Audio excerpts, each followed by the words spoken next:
Hello again everybody, welcome back to another London Self-Defense Academy video. I'm instructor Alex and today we're talking about hip throws.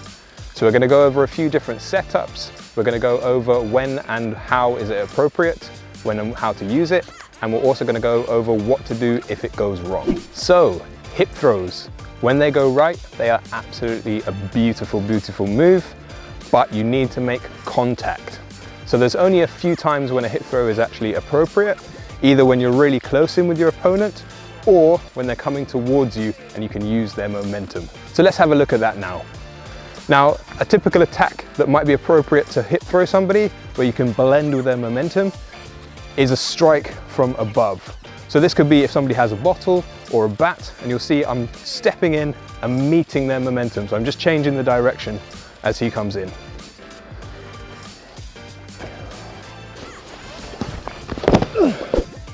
So as I'm meeting the attack, I want to protect myself with this hand in case I get the timing wrong. So timing is key here. Even if I'm then a bit late, I'm protecting myself so I'm not going to get hit.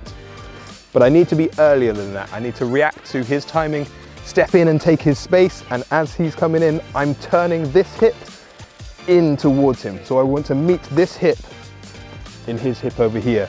So I'm turning, stepping, turning, scooping, and changing his momentum, and he's starting to fly around. And if I hold on to this arm, he's going to end up flat on his back over here. Okay, if I'm too late and I do nothing, this is going to come in and hit me before I've had a chance to react. Boom. Too slow and I've been struck.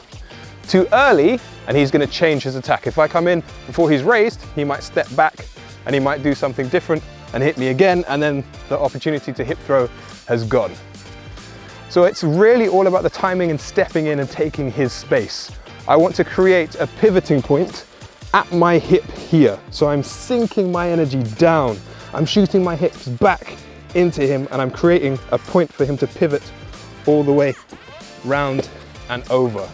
So what's important is I need to blend with my attacker. If I just block the attack, okay, I've saved myself, but he's going to hit me with the other hand, or he's going to lock this up around me, and now I'm in a terrible position. So I need to make sure I'm continually moving, creating a circle for him to pivot around. So I come in, I block with this hand as I'm stepping in, but I'm also spinning this leg. I'm getting up and under him to change the direction of the momentum that he's going. Okay, so we've looked at an attack where a hip throw might be a really good countermeasure. What about if you've missed that, or if your opponent is in close? When else can a hip throw be a really good way to get out of the situation? Let's get into it. So we've looked at what happens when you blend with your attacker. The other time you can use a hip throw is if you're really in close. So we're already here, we're grappling, we're fighting for position. Now, especially if my attacker is bigger than me, I can't just use strength, I need to use leverage. So I'm aiming to get my hips in, but if I just put my hips in, he's going to do something up here, he's going to lock up, get me over. So I need to fight for that position and use my body weight. So I'm going to sweep under. I'm looking to get underneath here so I can control him, and under here. Then I can tilt him like this, and he's in more of my control. So we're fighting here. If I need to, I'm going to shoot my hand to the back of his neck and pull his head down. This gives me, look, he can't see what he's doing. I have lots of control. I'm shooting my weight down as well. Now he's a bit more in my control and I can tilt him left and right, and he's going to go where I want him to.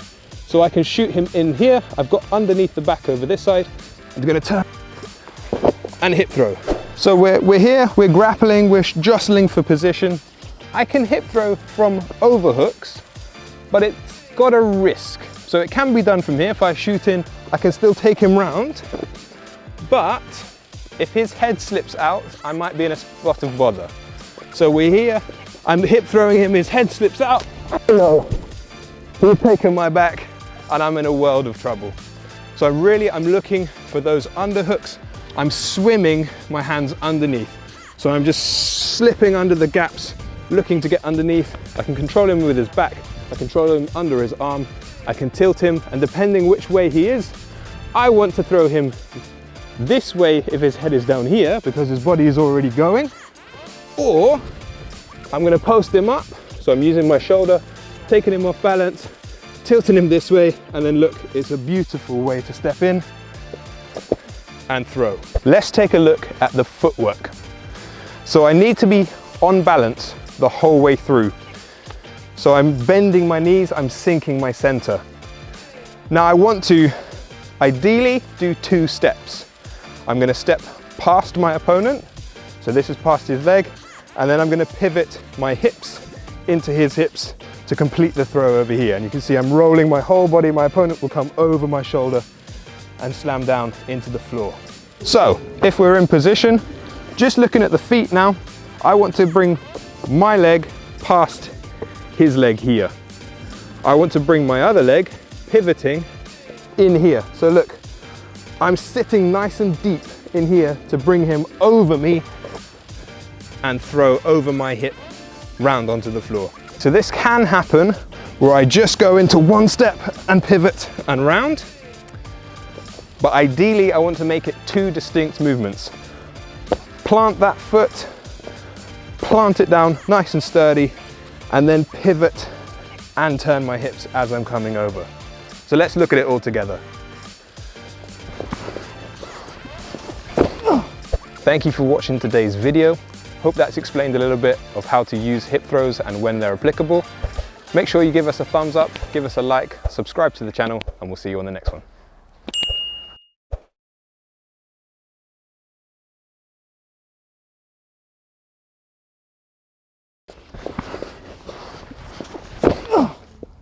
You okay?